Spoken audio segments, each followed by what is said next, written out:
Hi, everyone. I'm Joey. I'm from the Sacramento Jordan Peterson Meetup Group and the Bridges of Meaning public Discord channel.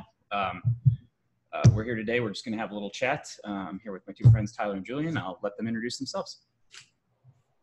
Hey, I'm Tyler. I'm also from the Sacramento Meetup Group, and me and Joey kind of been talking about doing the Discord for a while and finally decided to do it. So now we're making some videos too, which also we've been talking about doing for a while. Okay, so this is Julian. I've been active on Paul's channel. I'm a welder. I'm the Hutterite in this group, and I'm here to talk with Joey and Tyler about the meaning crisis. Last time we talked about what in retrospect is maybe one of the symptoms of the meaning crisis, because Vervaeke has this he does the symptomology with his partner Chris, and one of the symptoms is where you sort of have these proto-religions development. One thing we sort of looked at is how corporations are sort of becoming like this proto-religion in some unhealthy ways for some people. So like, what do we want to do? We want to sort of back up today and maybe take a broader picture, or do we want to zoom in on a different aspect, or what do you guys think? I'm up for either way. I think the discussion that we were just having kind of privately was an interesting one. Do you two want to kind of rehash that? Because I showed up late. Okay. Joey, could you get, so we were talking about social media and narcissism. Joey, would you mind introducing that? Because I'm actually looking for something. Sure. Here. So what I got from the conversation that I hopped in on the two of you having was it was kind of the dichotomy between, is social media making people more narcissistic, or is narcissism the untapped market that social media was accessing? So I think you guys had some background of like John Vervaeke stuff or et cetera, or we can just hop right in and talk about it. So on the last one, I mentioned a psychologist named Sam Vaknin. He teaches a couple of universities, and he wrote a book on narcissism in the early 90s, I think, something like that. So that's kind of his like specialty within psychology. And he did a two-part series on social media and the toxicity that it creates, and just all of the ways that the platforms are designed to incentivize both, through emotional reward and followers and things. Negative content is shorter, angry content is shorter. And so when you limit like the characters to 140 characters, that's going to increase the likelihood that people will respond negatively. So it's just biasing all of the interactions towards negativity. And then he looks at, so that was Twitter. He looks at Instagram, which I think he really focuses on Instagram because, like we had mentioned before, narcissism, in his sort of analysis, is that you have this inner self that is basically never develops past the age of the point of trauma.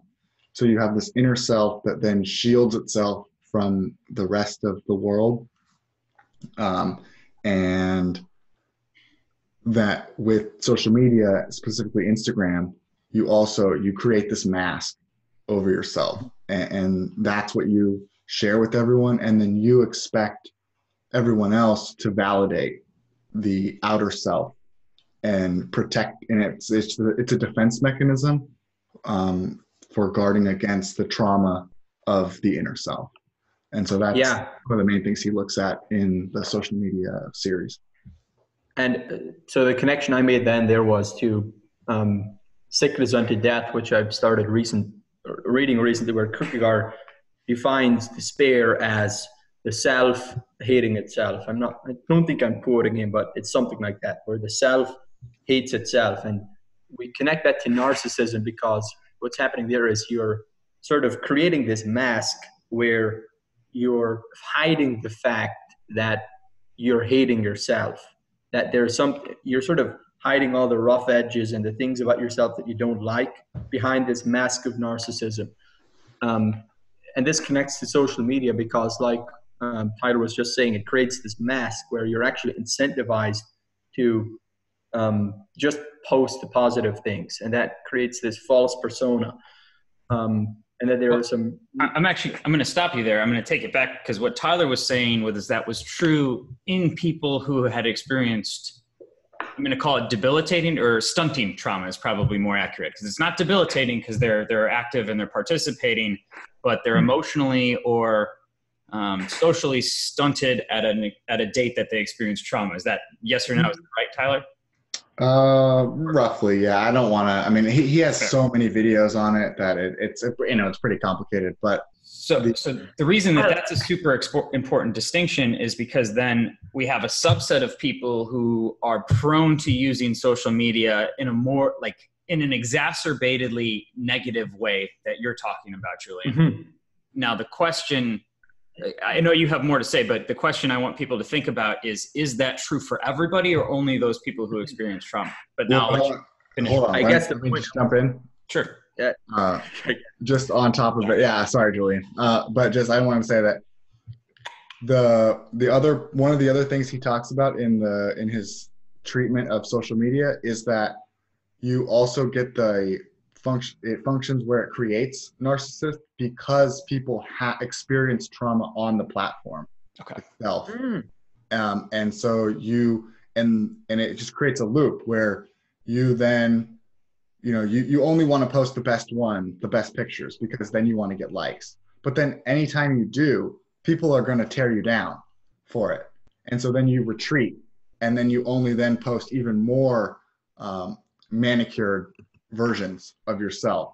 But then still, again, no matter what, people will always be there to troll or just, knock you down a peg. And so then it creates, and that was the thing that we talked about last time with this dichotomy between ambiguity and intimacy that he sets up with social media. Okay. And so that it creates this where you want to retreat more and more, but also at the same time, you need more and more validation from everyone else. And so you have this. I want Julian to finish what he was saying too. Yeah, I get it. That's interesting. I'm confused about how the constant negative feedback would sort of create narcissism, because the point I was going to make was that just the nature of the platform makes everyone more narcissistic because of this dynamic of just posting these positive things and then wanting to get likes from others. So you like their photos so that they like yours. And then you see these positive personas from everyone else. So you're always in this race to get the better persona going on. That's the dynamic I was thinking of, where it just makes everything a bit more narcissistic. But how does someone who is getting this constant negative feedback, are you saying that's actually what makes someone narcissistic?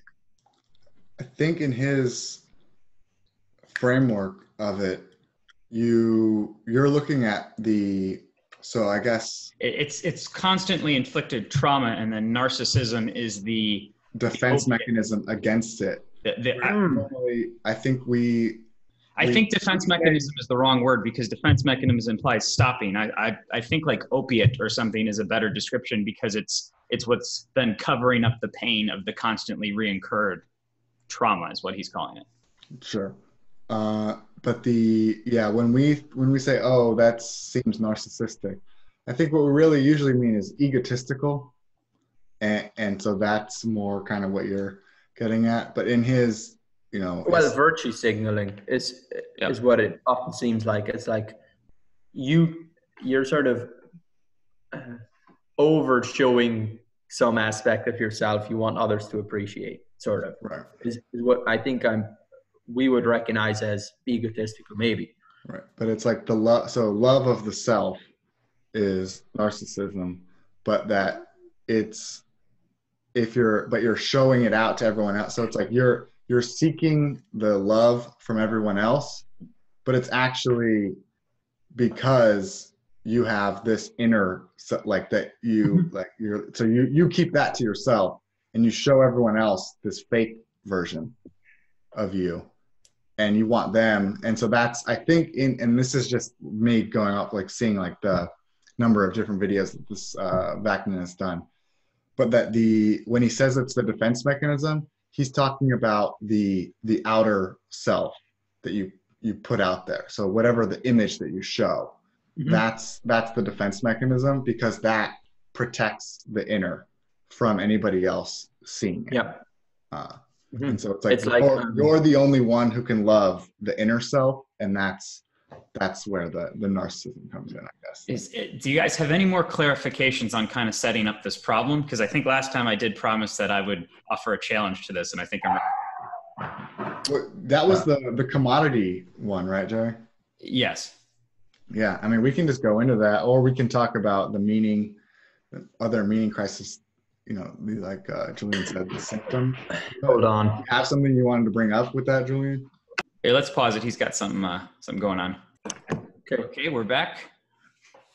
So where were we? Yeah, we were talking about social media and narcissism. You were asking for some clarifications. Could you, Joey, maybe flesh those out? So I think that we've kind of gone over all the clarifications of the problem of egotism and narcissism. The challenge that I wanted to kind of issue was I think we're looking at this egotism and we're looking at this narcissism from a perhaps an expired perspective. The internet did change everything. We don't have to argue about that. It changed a lot of things.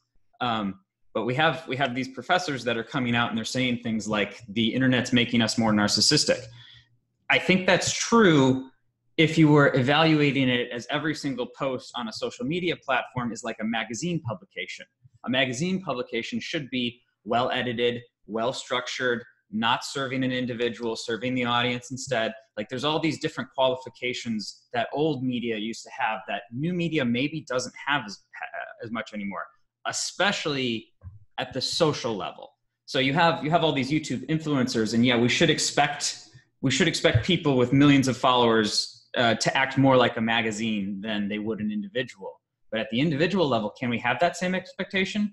Does that professor in his class ask for all of his students to give a presentation in front of the class, and then when they do it poorly says, you just gave a bad presentation, you were standing in front of all these people and you said something I didn't like, you're being egotistical, you're being narcissistic?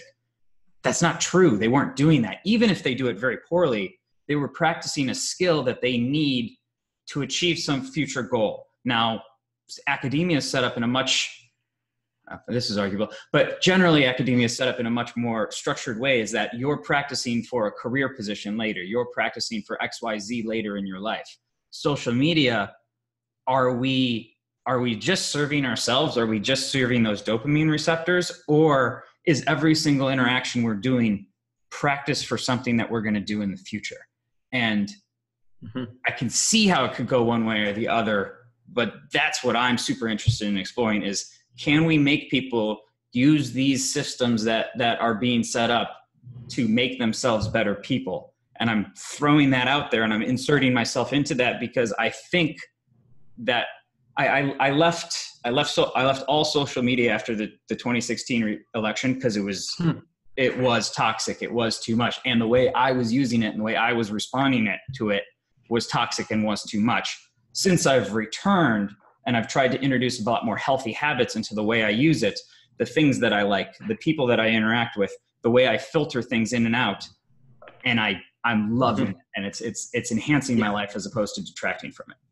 Oh yeah, I can agree. I think this is a much healthier discussion to have because so much of these social media discussions get, you just turn them into these sort of rambling critiques, which just go on and on and on and on. And at the end of the day, you don't have any kind of nuanced response to social media. I had the same experience where I didn't see the value. Things like Facebook and Instagram were putting into my life. So I actually got rid of those completely. And now since I'm using things like Discord, that's a much more positive interaction for me. But I would say, this is one negative aspect. It's just and we've talked about this on the Discord. It's just the way it sucks people in by its very nature. That's what social media sort of designed to do, is just to suck you in, and it becomes this attention suck, which is something I'll have to figure out how to work around more. But back to the narcissism point, one thing I would say is it's making people much more individualistic and much more interested in authenticity, which I guess you could say these are positive things, but it's very different from the older model of finding your place in a community and doing a specific role, versus now everyone wants to have the optimal life and have the optimal skills and be the best possible person they can be, which, yeah, what do you think about that? That's one of the ways I would see it being more narcissistic, but maybe not entirely in a negative way. So one of the advantages to the old systems, and I think we could probably all agree that, like, one of the reasons we're so interested in Paul's work and so interested in Jordan Peterson's work is that he really is taking a look at the church in its entirety and not just the metaphysical aspects. So in a church, which was the center of a community historically, there were roles set up. There was one pastor or a couple pastors. There were church elders. There were natural hierarchies. There were participatory events that you could offer your skills and goods and services to the community in a structured way. That structure is breaking down. That hierarchy is flattening in terms of actual positions, but the hierarchies being enhanced in terms of effective positions. There are some people who have 10 million followers on Instagram or Twitter, and there are some people who have 3 spam bots following them, and that's it. So like that's an exponential hierarchy that's unlike anything that's happened in history, and that part of it's unfortunate. But I think it depends on how people use it. The problem is that everyone goes in and they all want to be that person. Well, not all, but they all want to be the Pareto person. Too many of them want to be the Pareto person. Too many of them want to be the old center, the mayor of the town, the pastor of the church, whatever. And not enough of them want to be participants that are usefully participating. Because the other thing that we have is we have the binary, I'm a content creator or I'm a content consumer. There's got to be, in order to have an effective hierarchy, in order to have an effective pyramid, and I don't mean like a pyramid scheme, but in order to have an effective functional community, each one of these things that we're rating as skills, each one of these things that we're rating as valuable, have to form into some kind of either Pareto distribution or hierarchy that the people participating all the way down get something out of it. And let me try to failing at currently. Jump in here with like describing my own experience, which is, I think, quite different from both of you. So I'm from a Hutterite colony, and the way it's a very traditional setup. So like this is an interesting tension I'm feeling is within my community. There's very much a push or the pressure is to sort of find your place in the community. To you get assigned jobs, so there's no like picking your own career. You get assigned jobs by people in the leadership. So there's this sort of finding your place in the larger system.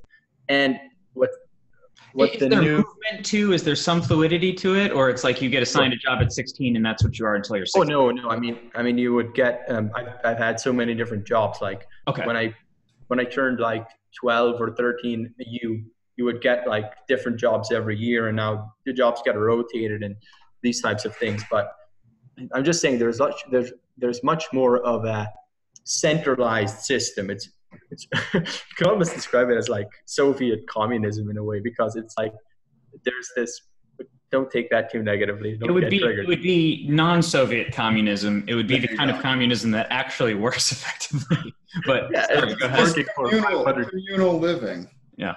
Yeah, I mean, the point of it is you can't have all of the individuals just doing what they want or pursuing their dreams, because things need to run smoothly for the greater whole. Like there's this big emphasis on a lot of the decisions that are made are like, what is the best for the greater whole versus what would gratify the individual.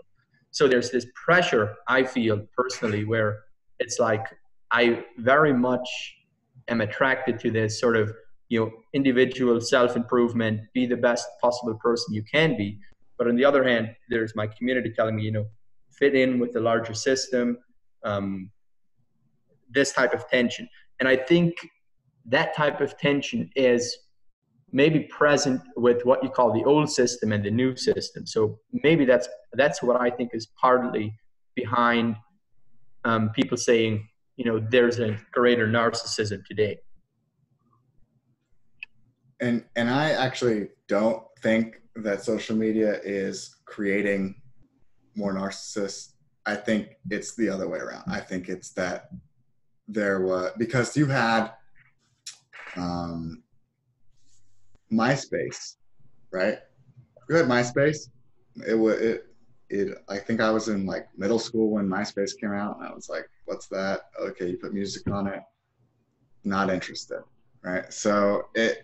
But I heard about it, and people had them, and then it just went away. And I don't remember it ever really going away. I don't remember what happened, or it's still around. Like you can still go to people's MySpace if you want, but nobody used it.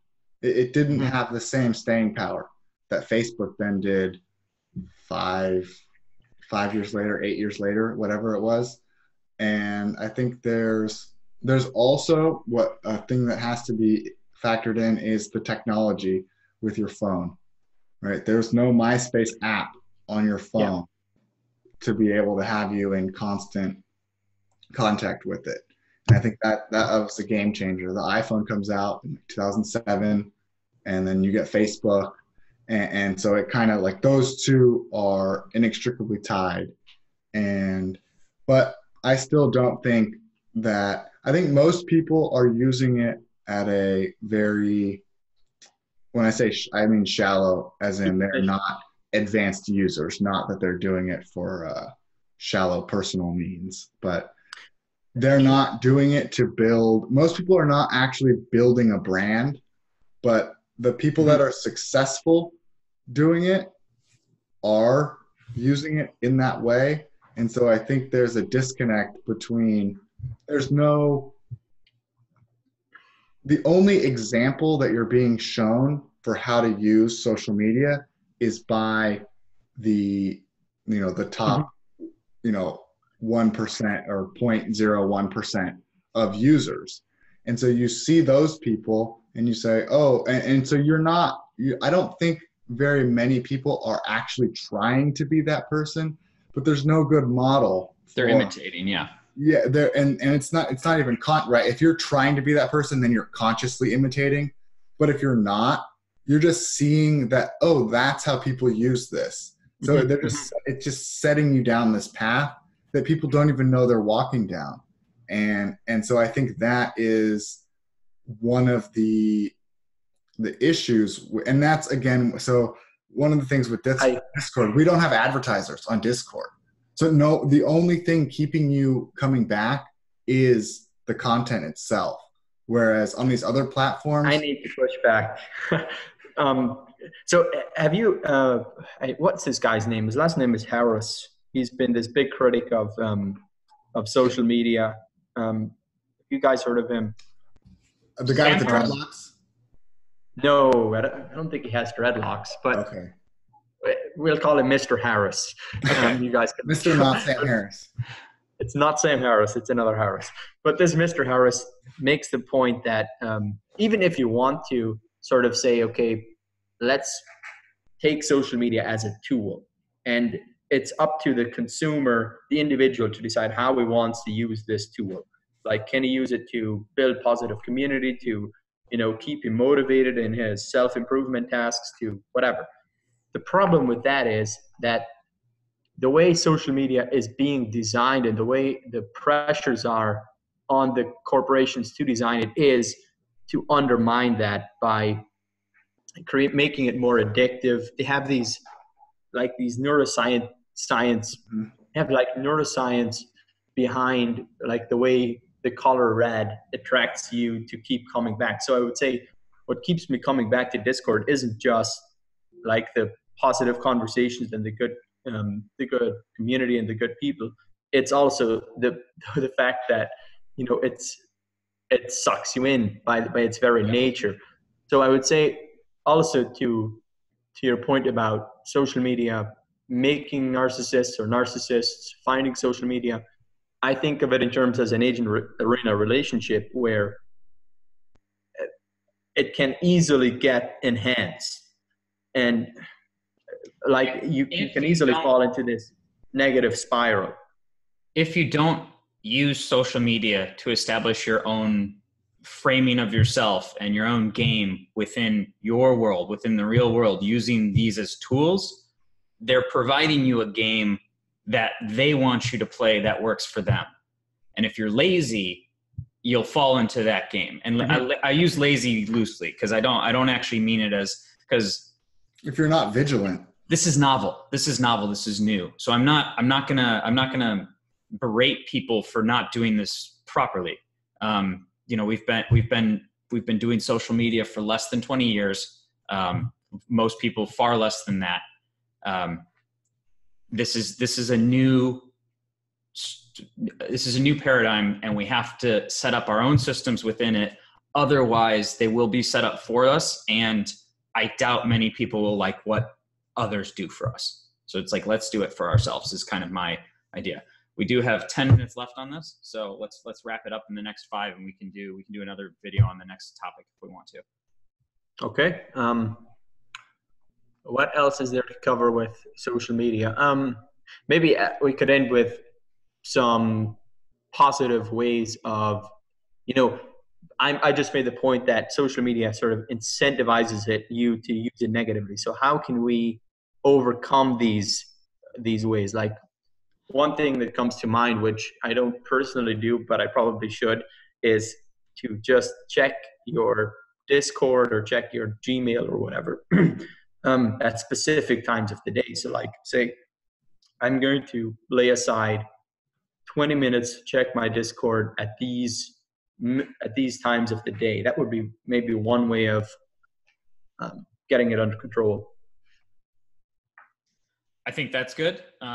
I think the other kind of mode to copy is a little bit of what you talked about in the Hutterite community. And for people who don't know the Hutterite community, I'm going to say it's similar to not at all? I would say not. Not at all? Okay. It's not. The Amish sort of live on little farms with like family-sized things. We have like this community of 150 people. So it's actually very different. Like, yeah. So to Americans, it's not very different. But I can see the Hutterites, so it's very different. But so we'll leave it. It's small communal living is, I think, sufficient. But that's very 150 is actually like, that's a well-known psychological number of that's how many people you can know well at one time. That's about when Hutterite communities start to form new.